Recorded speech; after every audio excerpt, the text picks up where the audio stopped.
Los límites de la filosofía y la ciencia. Es el tema que hoy yo quiero tratar con ustedes debido a que vi un comentario en el último vídeo de sobre la existencia del alma parte 2.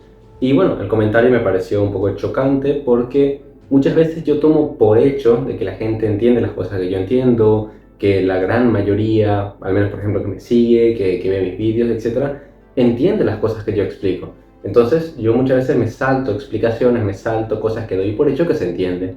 Y bueno, lo que decía el comentario era lo siguiente. La filosofía ya pasó, es decir, hace muchos años ya fue olvidada, o al menos ahora ya debe ser olvidada. Y lo que la gente puede conocer es lo que puede ser probado por la ciencia. Y ese comentario a mí me chocó porque intelectualmente me parece una aberración, me parece que es una monstruosidad de comentario. Y acá lo digo con todo respeto, es decir, no me estoy refiriendo a la persona, me estoy refiriendo al comentario en sí. Es decir, lástima que haya gente que todavía piense tal cosa. Esta idea de que la filosofía ya pasó o algo similar es de repente ciertamente comentada en círculos, por ejemplo, por Stephen Hawking. En círculos bien, vamos a decir, cientificistas. ¿Y qué es el cientificismo? Bueno, a fin de cuentas sería una ideología que dice que únicamente aquello que entra dentro del método científico es lo real. Solamente y únicamente aquello que puede ser probado y demostrado por algún experimento es lo que existe. El resto, o al menos lo que es. El resto no se puede afirmar, no se puede decir que esto es así, no se puede decir que esto es así, solamente estas cosas. Y bueno, Hawking lo que dijo una vez es que la filosofía ya no sirve. Bueno, acá vamos a recordar algo importante. Si a mí me preguntaran algo sobre ingeniería civil o arquitectura o algo de electricidad o alguno de estos temas, yo estaría re perdido. Es decir, yo no podría responder nada, yo no podría comentar nada, me explicarían y yo no entendería ni papa, porque sencillamente no es mi campo. Yo no estudié eso ni me interesa estudiar esas cosas.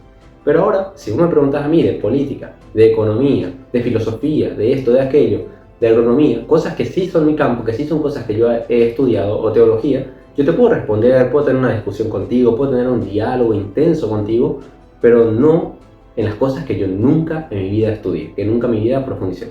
Y lo que pasa con Hawking y otras mentes, como por ejemplo Richard Dawkins también, es que ellos, al no tener un apego a la filosofía, no haber estudiado realmente lo que es la filosofía, evidentemente sus comentarios muchas veces van a dejar demasiado que desear. Es decir, van a ser comentarios de personas completamente ignorantes, absolutamente analfabetas en el campo que están refiriéndose. Y esta gente que comenta estas cosas como la filosofía ya pasó, es también ese grupo de gente que no sabe ni papa de filosofía. Así que hoy voy a explicar lo que para mí es lo más obvio, es que para mí es algo tan sencillo que no hace falta ni pensar mucho para darte cuenta que la filosofía es lo más fundamental que hay. Es lo más fundamental. Sabemos nosotros por fe que la teología es primera, pero eso sabemos por fe.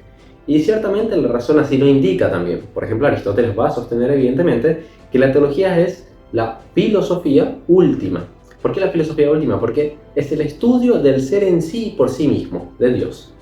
Bueno, entonces por ese motivo va a ser lo principal. Pero ignorando este hecho del ser en sí por sí mismo, ¿qué es lo primero? Bueno, en el rango de lo sensible, la filosofía. Entonces es lo que hoy les quiero demostrar a ustedes. Vamos a empezar primero con esta idea de solamente lo que se prueba por el método científico es verdadero. Primero que nada, esto es puramente ideológico, es decir, ajusta la cabeza al tamaño del sombrero y no el sombrero al tamaño de la cabeza. Te impide, totalmente, pero te impide razonar lo que está diciendo ese decir. De hecho, decir que solamente lo que se prueba por el método científico es real es una afirmación filosófica racional. Y cuando digo racional, acá voy a volver a meterme en el tema, me estoy refiriendo a la corriente, por ejemplo, racionalista, que cree que todas las ideas o todo el conocimiento debe de estar primeramente en la razón para luego ser encontrado en la realidad. Es decir, la racionalidad o la razón va a construir la realidad. Y por tanto, la afirmación, solamente lo que es probado por el método científico es verdadero, es una afirmación que carece rotundamente de método científico, sino que es una afirmación racionalista, o una afirmación que podría ser dicho por un racionalista. Pero irónicamente, si el racionalista dijera esto, entonces ya no sería racionalista, porque diría que solamente el método científico sirve. Pero dijimos que el racionalista o el racionalismo es aquel que dice de que lo primero está en la razón. y por tanto se estaría contradiciendo. En sí mismo queda probado que el cientificismo es absurdo hasta en su propio planteo, hasta en su propio dilema, su propia oración. ¿Se entiende, va? Yo creo que es bastante sencillo de entender, no hace falta profundizar en esto, es obvio, pero ahora sí, vamos a ir por el fundamento, lo más básico. Por un lado, demostramos de que la afirmación es completamente ideológica, no tiene coherencia, no tiene sentido, no tiene razón en ningún modo, y esto tiene una procedencia, por ejemplo, con Francis Bacon. ¿Quién fue él? Bueno, fue el padre del empirismo. Estoy hablando de filosofía. Esto es filosofía. Esto no crean que esto es ciencia, como ustedes están entendiendo. El término ciencia, hasta el siglo XVI, era usado indistintamente, porque ciencia, a fin de cuentas, era el conocimiento en sí. Los modos de obtener el conocimiento. Y estos modos podían ser, por ejemplo, de un tipo de arte o un tipo matemático. Y esto era ciencia, al fin y al cabo. De hecho, si ustedes buscan un libro súper antiguo, que va por ahí por el siglo XV, el siglo XVI, tal vez el siglo XVII también, las herramientas, las herramientas para cirugía se llamaban herramientas filosóficas. Sí, no se llamaban bisturí, no se llamaba cuchillo, ¿no? Herramienta filosófica. Eso van a encontrar en algunos libros que por ahí tal vez puedan encontrar en internet. Pero bueno, entonces, este Francis Bacon lo que tenía en mente era que la realidad se conoce por el medio empírico y casi y práctica y únicamente por el medio empírico. Y por tanto, solamente lo que es conocible a través del mundo sensible es lo real. Ustedes se dan cuenta de que esta afirmación no tiene una demostración, es decir, su propia demostración es partir de la razón, es decir, puramente de la razón y decir, lo que yo en mi razón encuentro me dice que solamente lo que hay en la realidad es verdadero. Y está separando dos modos de conocimiento como si existiera una división.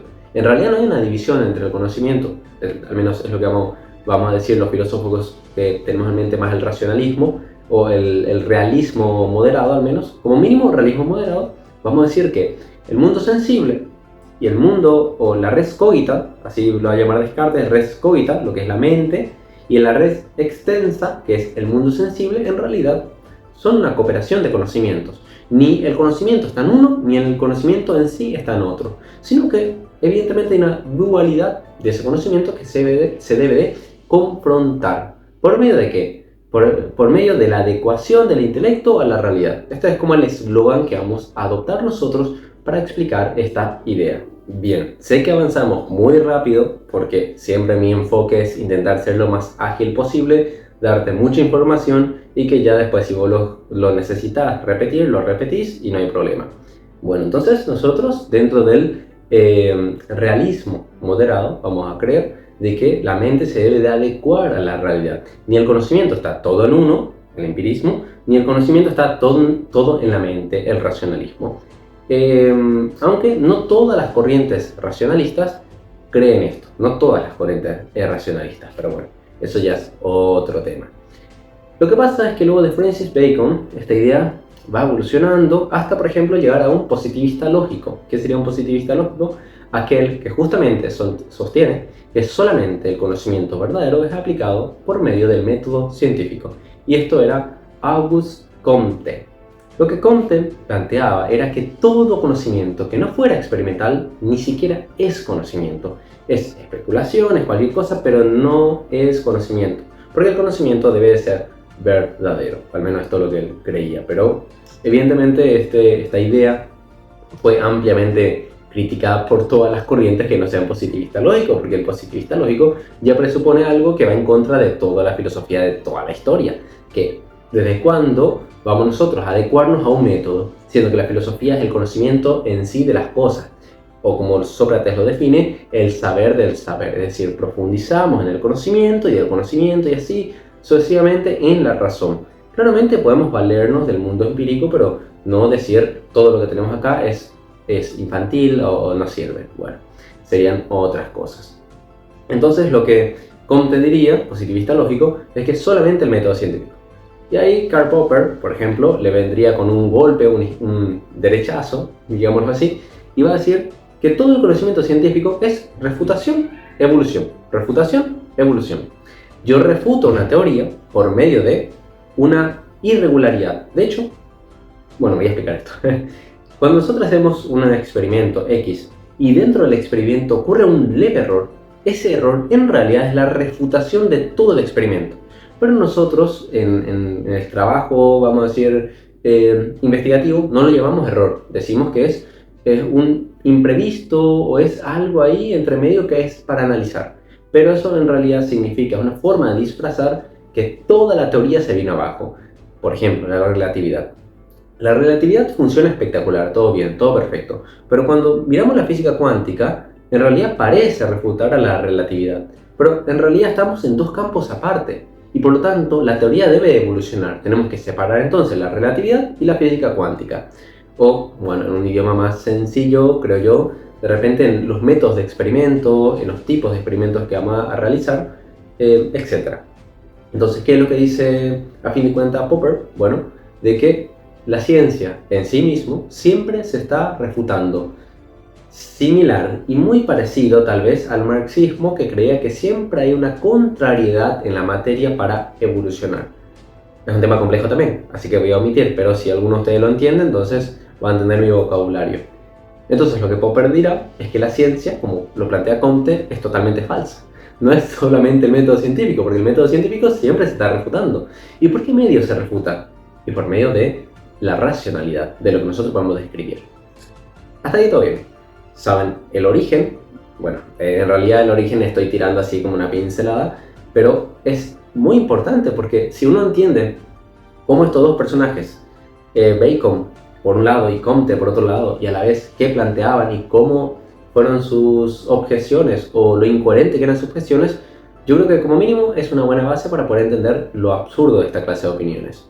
Bueno, ahora sí, nos vamos al fundamento. Todo eso era también fundamental, pero este es el fundamento. Todo conocimiento y todo lo que se pueda decir, así como nosotros refutamos el enunciado, todo lo que es método científico o todo lo obtenido por el método científico es el único conocimiento, nosotros dijimos, esa afirmación no se obtiene por el método científico. Es decir, la filosofía siempre está en la base de toda ciencia, en la base de toda investigación, en la base de todo presupuesto. Por ejemplo, filosofía matemática para la matemática, filosofía lógica para todo lo que es la lógica, filosofía inclusive de la biología, si querés, para todo lo que es la biología. Entonces, siempre la ciencia está trabajando en miles y miles y miles de presupuestos que la verdad ni se está dando cuenta. No es que el científico o el investigador en física de partículas cree de que exista un principio de no contradicción, pero para él es más que obvio de que esto debe ser así.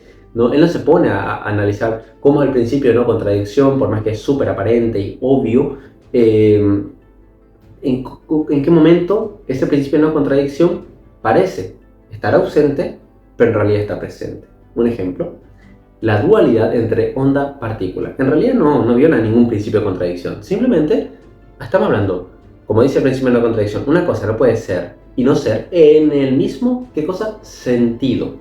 Por lo tanto, esa dualidad, siempre y cuando no sea en el mismo sentido, no viola ningún principio filosófico. Y eso es básicamente lo que todo científico está entendiendo al hacer. Claro que yo estoy hablando ahora de principios, pero no es necesario ir hasta el principio para darse cuenta de que todo el presupuesto de la ciencia descansa en filosofía. Y en ese comentario, por el cual estoy haciendo el video irónicamente, decía de que la filosofía es pura hipótesis. ¿Se dan cuenta? Si la filosofía es pura hipótesis, ¿cómo va a haber ciencia? ¿Cómo vamos a hacer toda la construcción que hacemos? De hecho, todos lo hacemos para hablar, para hacer lógica, para comentar, para discutir, para hacer investigaciones, para hacer cualquier cosa, no importa. Nosotros nos basamos en filosofía, pero absolutamente todos. Y de ahí partimos de una manera innata a ideas más complejas. Y esas ideas más complejas, nosotros, de hecho, lo que intentan hacer los investigadores, acá, cuando estoy hablando de investigadores, estoy pensando en esa gente, por ejemplo, matemáticos, físicos, ingenieros, biólogos, etcétera, que están haciendo trabajo en X para poder investigar ciertas cosas. Eso es lo que la gente tiene en mente cuando dice científico. No uso el término ciencia, tal cual, porque en realidad, dijimos, la ciencia es el conocimiento, se refiere al conocimiento en sí de las cosas. Y bueno, entonces esta gente, todos están presuponiendo filosofía. Y hay algo más.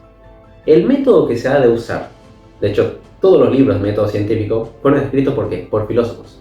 Newton, bueno, nunca Newton no era un filósofo como tal, pero sabemos que tenía un rasgo teológico y su principio de la matemática o todas estas cosas, como lo hace Leibniz también, son en realidad puras y particularidades de la filosofía. Y de ahí parte a un método. Francis Bacon también, Auguste Comte también, es decir, todo lo que es positivismo lógico parte de ¿qué? De filosofía.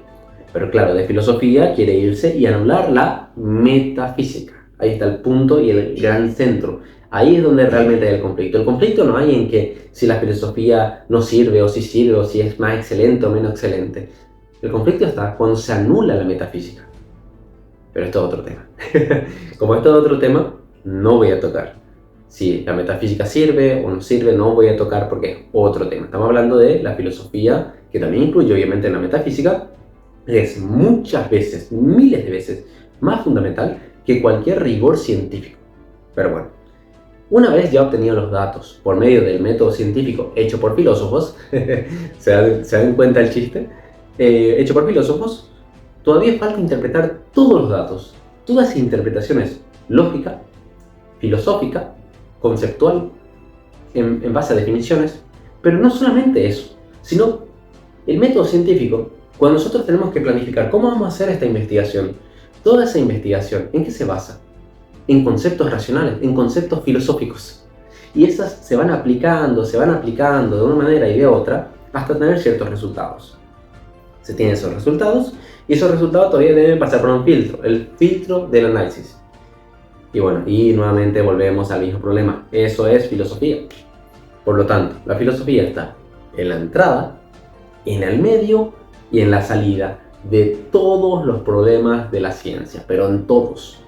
Y mirá que yo estoy hablando de investigación, estoy hablando de ingenieros, estoy hablando de matemáticos, estoy hablando de físicos, estoy hablando de biólogos, estoy hablando de químicos, estoy hablando de todos, menos de los filósofos.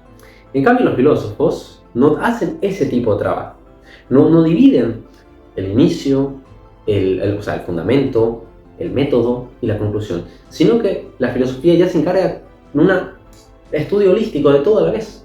Por ejemplo, filosofía del lenguaje. Empieza a considerar todas las culturas, la antropología, un poco de lógica, un poco de sociología, o sea, hace una mezcla de todo y lo hace racional.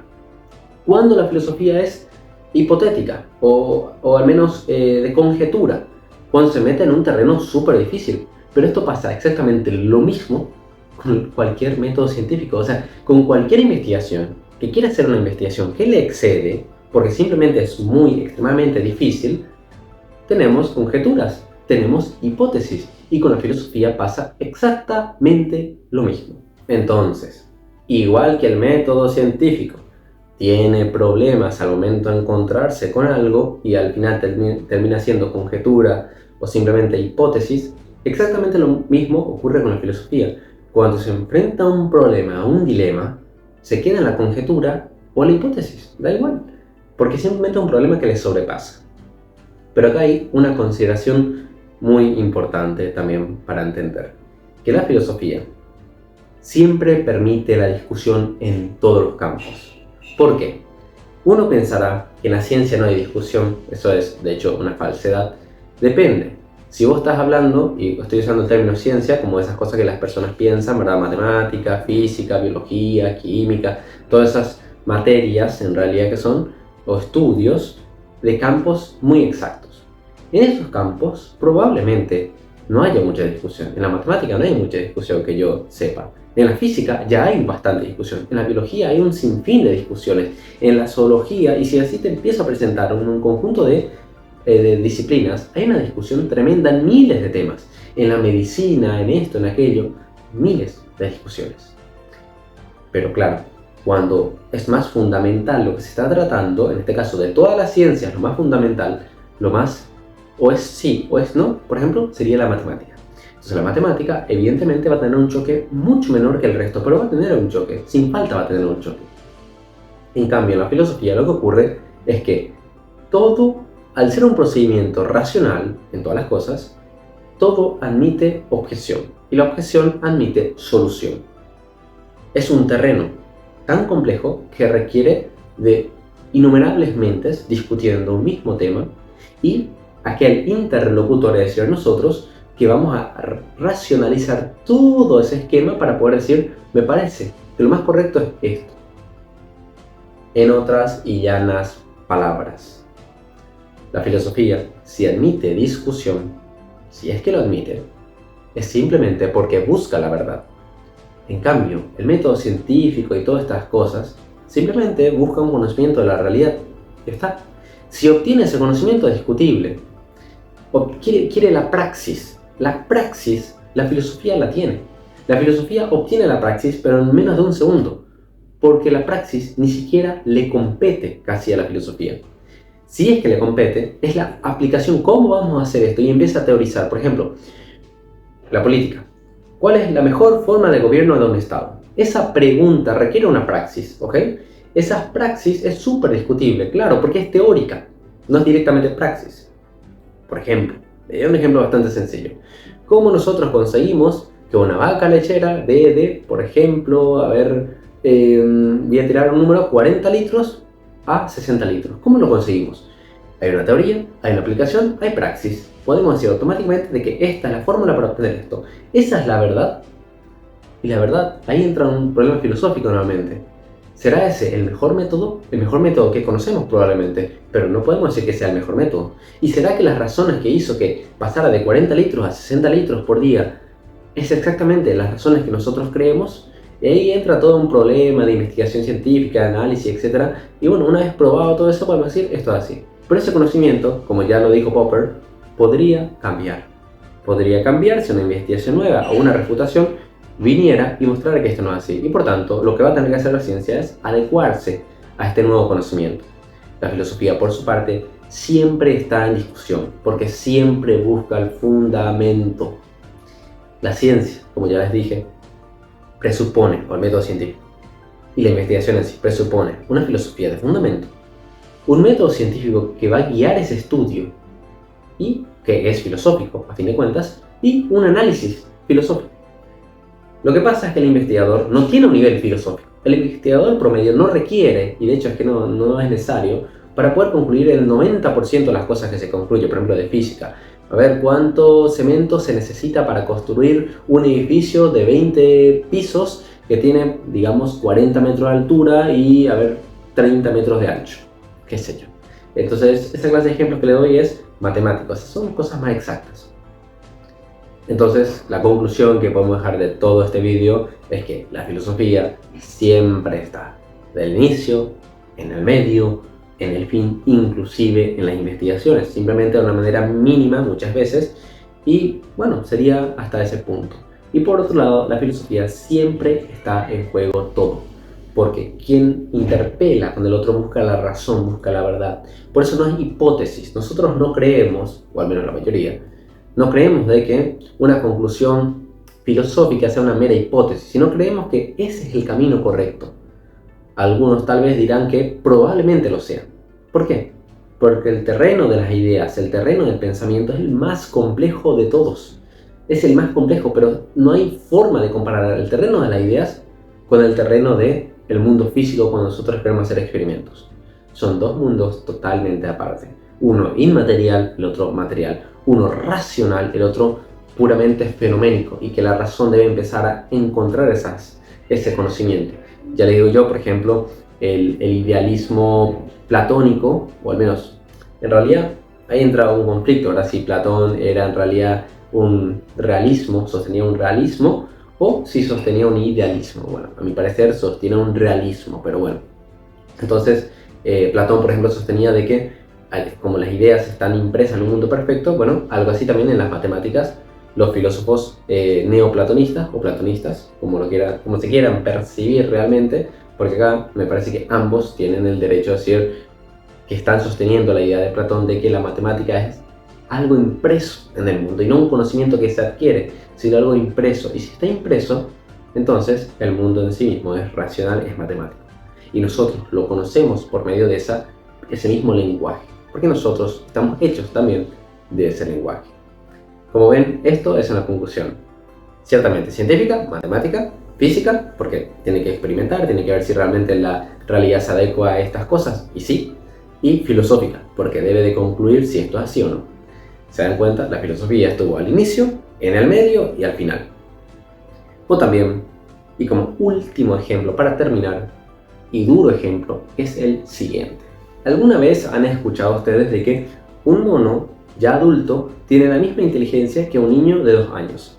Bueno, esto por ejemplo, Antonio Caponeto en su libro Crítica a la psicogénesis educativa, creo que era así mismo, de la lectoescritura, él hace una crítica bárbara a esta clase de ideas que son en realidad formuladas por gente que no tiene estudios filosóficos ni una base, para nada. Simplemente lo que quiere ver es la praxis, es lo que dijimos, es la praxis pura. Supuestamente esto se quiere vender como ciencia. Esto no es ciencia, esto es ideología. Cuando vos me decís que de un mono es más inteligente que un niño de 2 años, por el simple hecho que puede hacer, por ejemplo, cálculos matemáticos, qué sé yo, le enseño a hacer suma y resta, o le enseño a hacer ciertos tipos de actividades y lo puede hacer, no puedo concluir todavía de esto que es más inteligente que un niño. Por esto es filosofía. Por eso estamos hablando de filosofía. Porque ahora nosotros nos vamos a encargar de interpretar estos datos. 1. ¿Qué operaciones tiene el mono para llegar a hacer estas cosas? Bueno, digamos, una facultad vegetativa, una facultad de animación, de emociones, de actividades, de impulsos, en fin, y a fin de cuentas, instintivas. Ahora, ¿y el hombre? ¿Qué facultades tiene ese mismo niño de 2 años que le están comparando? Déjame decirte que ese niño tiene una infinita capacidad, no solamente en potencia, sino que una capacidad infinitamente mayor que este mono. Por un lado, tiene los 9 sentidos. La escolástica lo define de esta manera. ¿Qué son los 9 sentidos? Bueno, aparte de los 5 externos, que también los comparte con el mono, pero que cada sentido está perfeccionado para su ser. En cambio el del mono, ciertamente también, pero el hombre tiene control de estas facultades por medio de la operación racional. Y dentro de esta operación racional hay otros 4 sentidos. Más o menos lo que yo me recuerdo de memoria es, el primero es la memoria. Todo el conocimiento que va adquiriendo el hombre va siendo memorizado, aprendido, como encapsulado en una parte del cerebro. Este sentido no la va a tener jamás el mono, nunca la va a poder tener. El otro sentido podría ser la imaginación. El niño en realidad está creando todo un mundo nuevo en su mente para poder conocer. El mono no puede hacer, ni va a poder hacer nunca esta facultad de descripción de la realidad tan abstracta, tan compleja, aprendiendo un lenguaje totalmente nuevo, capaz de hablar múltiples lenguajes de todo tipo. Y esta aprehensión que le está obteniendo de la realidad de manera intelectiva. Y eso es lo que le llamamos la tercera facultad, que es la cogitativa, conocer el ser de las cosas. El niño piensa sobre su propio pensamiento, no solamente sobre las cosas, sino sobre quién él es, qué está haciendo, qué es su movimiento, qué es la percepción, qué es lo que tiene a su alrededor. Él está interactuando con todas estas facultades. Y además de todo eso, no es solamente la imaginación, la capacidad de cogitativa, es decir, de abstraer del mundo y entender las cosas en sí mismas y por sí.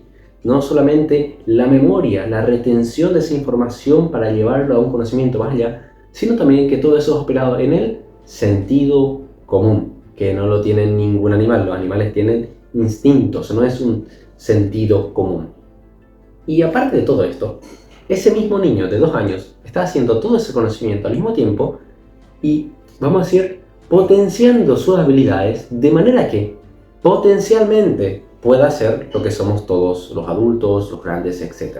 Es decir, un chimpancé, un mono, el que vos quieras, por más inteligente y sabio que se pueda ver, que vos le veas con una barba gigante y súper genio inteligente, le pones lente, le vestís como vos quieras, ese niño de 2 o 1 año sigue siendo, irónicamente, infinitamente más inteligente que este chimpancé, por el simple hecho de todas las capacidades que él está realizando al mismo tiempo, pero que simplemente no puede materializarse. ¿Por qué? Porque lo tiene en potencia, todas esas capacidades están aprendiendo del mundo, están abstrayendo en el mundo, y no tiene la capacidad por simplemente el estado biológico. El estado biológico del niño es del bebé, en este caso, es la del desarrollo todavía está en desarrollo, su estado biológico. Es como querer comparar a un chimpancé con un feto.